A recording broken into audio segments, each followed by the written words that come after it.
Fikih siasa. A. Pengertian fikih siasa. Assalamualaikum warahmatullahi wabarakatuh. Saya Divi Rizkia akan menjelaskan pengertian fikih siasa. Fikih siasa sendiri adalah disiplin ilmu dalam Islam yang mengkaji aspek hukum dalam prinsip-prinsip dalam pemerintahan, politik, dan administrasi publik. Ia membahas bagaimana hukum Islam dapat diterapkan dalam konteks pemerintahan dan interaksi sosial, serta menyoroti etika dan nilai-nilai yang seharusnya dipegang dalam pengambilan keputusan politik.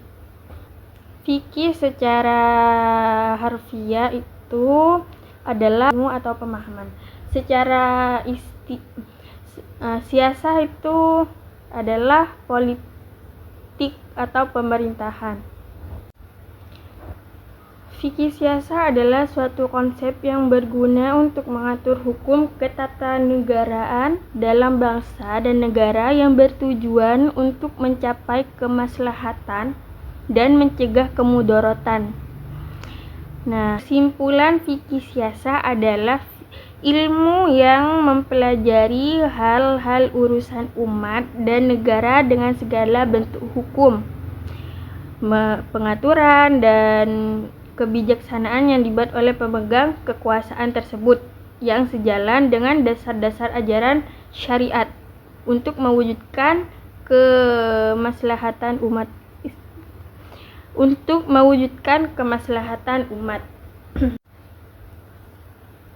Baik, aspek-aspek yang dibahas dalam fikih siasa yakni sistem seperti sistem pemerintahan, kepemimpinan, tata negara, dan banyak lagi. Dan di sini saya akan menerangkan satu persatu. Yang pertama, sistem pemerintahan. Fikih siasa membahas jenis-jenis pemerintahan yang sesuai dengan syariat Islam, seperti khalifah, imamah, dan sistem-sistem lainnya yang memenuhi syarat-syarat Islam. Dan yang kedua, kepemimpinan. Kepemimpinan ini seperti imam atau khalifah yang bertugas memimpin sesuatu dengan aturan-aturan Islam, memimpin umat. Yang kedua di sini adalah kepemimpinan. Kepemimpinan itu disebut juga sebagai kewajiban. Kewajiban atau sebagai peran imam atau khalifah yang bertugas untuk memimpin umat sesuai peraturan-peraturan Islam. Dan di sini yang ketiga adalah hukum tata negara.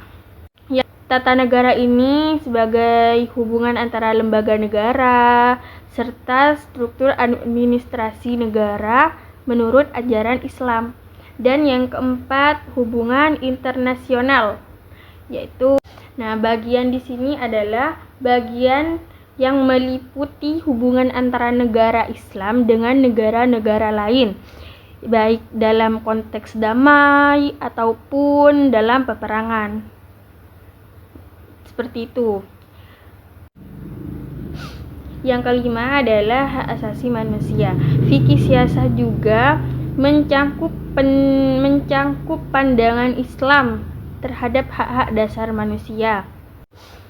Hak asasi manusia adalah tanpa memandang ras, jenis kelamin, kebangsaan, atau agama. Hak ini mencakup hak sipil, politik, ekonomi, sosial, dan budaya, serta meliputi kebebasan berbicara, beragama, dan hak atas perlindungan hukum dalam kerangka syariat.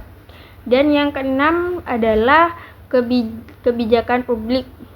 Fikih siasa adalah melibatkan penerapan syariat dalam pembuatan yang mencakup ekonomi, pendidikan, kesehatan, dan kesejahteraan sosial. Semuanya dengan mempertimbangkan maqasid syariah atau tujuan utama syariat, yaitu menjaga agama, jiwa, akal, dan keturunan.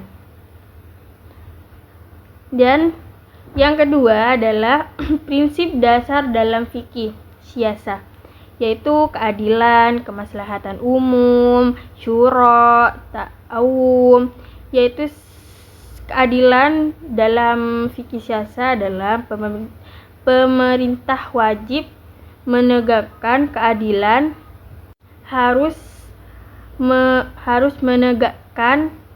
menegakkan keadilan dalam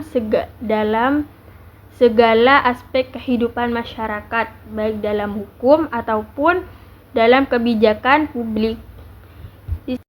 Di sini kemaslahatan umum adalah setiap kebijakan pemerintahan harus didasarkan manfaat dalam masyarakat atau umat-umat. Bermusyawarah atau syura.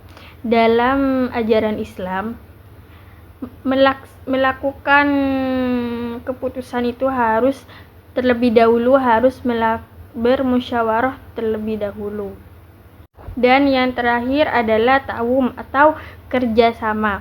Pemimpin dan rakyat diharapkan kerjasama supaya nanti apa yang kita capai itu tercapai, apa yang kita harapkan bisa tercapai dengan bekerja sama. Nah, fikih siasah menekankan bahwa tujuan utama pemerintahan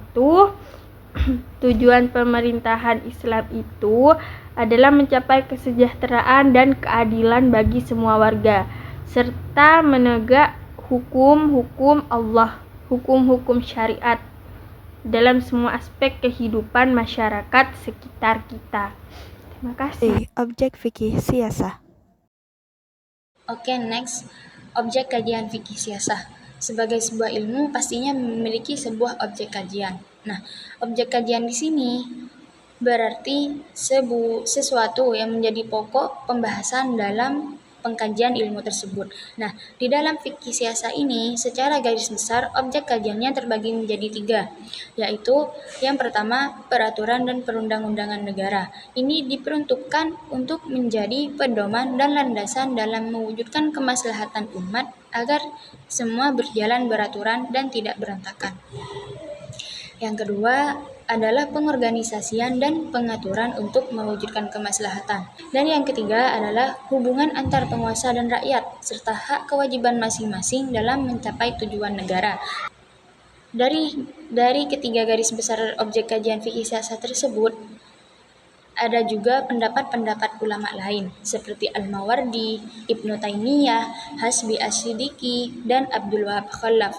Nah, dari semua ulama kita mengambil yang paling sederhana, yaitu dari pendapat Abdul Wahab Khalaf. Ia merangkum objek kajian fikih siasah menjadi 3 bagian, yaitu siasah dusturiyah, siasah dauliyah, dan siasah maliyah.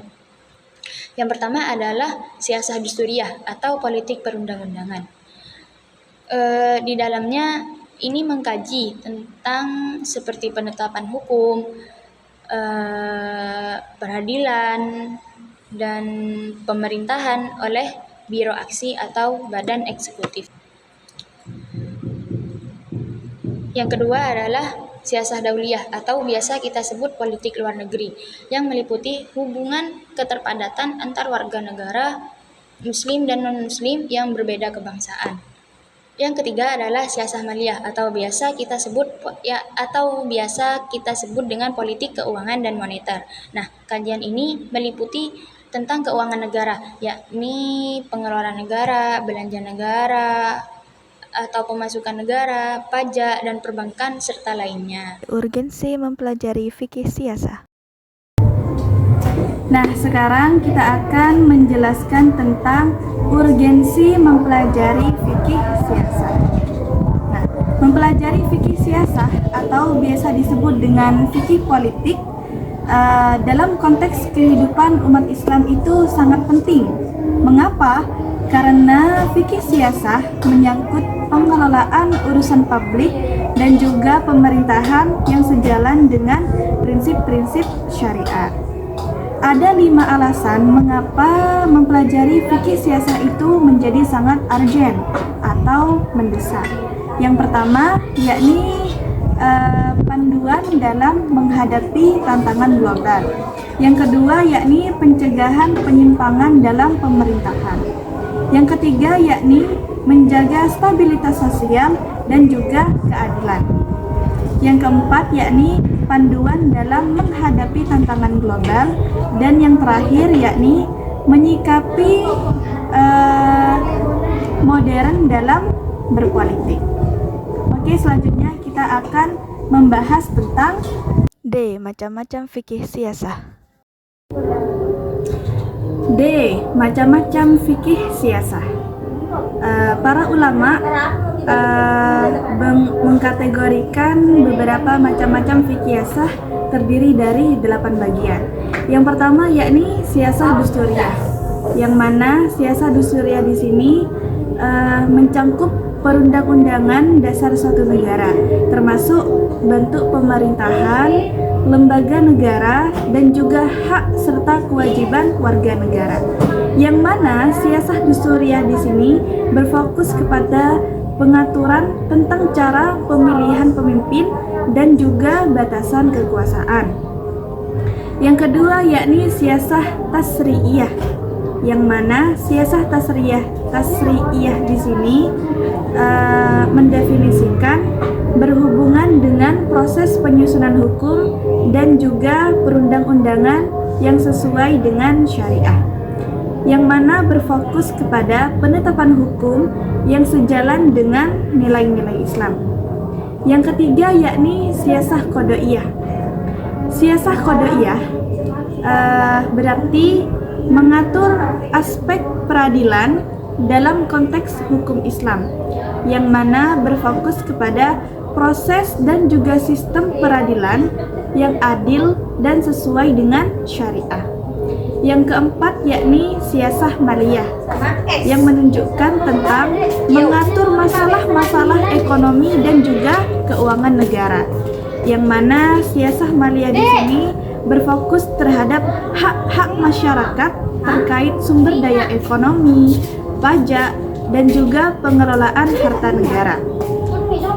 Yang kelima yakni siasah idariyah, yang mana siasah idariyah di sini berhubungan dengan administrasi pemerintahan, yang mana berfokus kepada pelaksanaan kebijakan publik. Terus macam-macam siasah yakni yang keenam siasah kharijiyah. Siasah kharijiyah adalah mengatur hubungan internasional antara negara-negara Islam dan juga non-Islam, yang mana siasah kharijiyah di sini berfokus kepada diplomasi, perjanjian internasional, serta interaksi antar negara. Yang ketujuh yakni siasah tanfiziyah. Siasah tanfiziyah ialah siasah yang hanya berfokus pada pelaksanaan undang-undang dan juga kebijakan yang telah ditetapkan. Yang mana siasah tanfiziyah di sini hanya berfokus kepada implementasi hukum dalam kehidupan sehari-hari. Nah, yang terakhir yakni siasah harbiyah. Siasah harbiyah ialah mengatur aspek-aspek yang berkaitan dengan peperangan. Yang pastinya siasah harbiyah di sini hanya berfokus kepada hukum perang, perdamaian, serta etika dalam konflik bersenjata. Nah, para ulama seperti Hasbi As-Siddiqi dan juga Abdul Wahab Khalaf mengemukakan bahwasannya fikih siasah itu tidak hanya berkaitan dengan aspek hukum, tetapi juga mencangkup etika dan juga moralitas dalam pengambilan keputusan politik. Kesimpulan. Jadi kesimpulannya adalah fikih siasah merupakan ilmu yang mengatur dan juga mengelola urusan pemerintahan dan juga masyarakat, yang mana berdasarkan dengan prinsip-prinsip syariat Islam. Yang mana fikih siasah di sini bertujuan untuk menciptakan sistem pemerintahan yang adil dan berkeadilan, serta melindungi kesejahteraan rakyat, dan juga menjunjung tinggi nilai-nilai moral dan etika dalam pengambilan keputusan politik. Fikih siasah tidak hanya berfokus pada aspek hukum, tetapi juga dapat mempertimbangkan nilai-nilai sosial dan juga etika yang mendasari interaksi antara pemerintahan dan juga rakyat. Nah, dengan demikian, fikih siasah menjadi landasan bagi kebijakan publik yang adil dan juga responsif terhadap kebutuhan masyarakat. Nah, melalui pengaturan yang tepat, fikih siasah dapat berkontribusi pada terciptanya stabilitas sosial, keadilan, dan juga kesejahteraan dalam masyarakat Islam. Oke, sampai di sini yang bisa kami sampaikan. Mohon maaf bila ada kesalahan dan juga penyampaian yang kurang tepat. Wassalamualaikum warahmatullahi wabarakatuh.